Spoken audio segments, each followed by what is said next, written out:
I'm about as nerdy techie as you can get without being a programmer. I've built websites for a living, and I've done little bits of scripting here and there, and I have done a disturbingly large number of weird things by connecting Google Sheets to other things. But I've never written a computer program until a month ago. And I've written several Chrome extensions now. I've written an extension for this productivity app I use all the time. I've written a freestanding program to build a dynamic database of all the Broadway shows I've ever seen.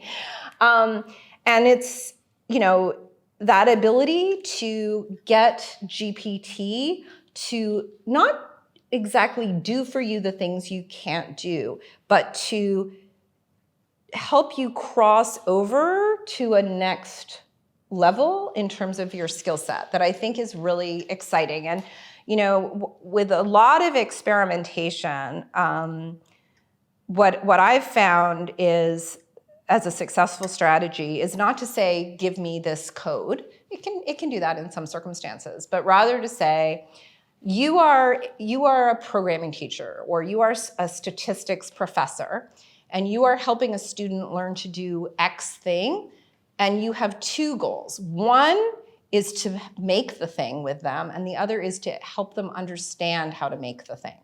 And so what you end up with then is the ability to deliver a new kind of product as an individual that might have been beyond your capacity. You can deliver a piece of software, you can deliver a level of data analysis you might not have been capable of.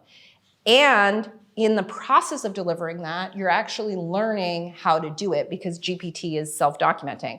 And there's a lot of evidence out there that individualized tutoring, individualized teaching is dramatically more effective than group teaching, but not scalable, right? Like, we can barely keep our classrooms to 40 kids. We're not going to be providing an individual teacher to every kid.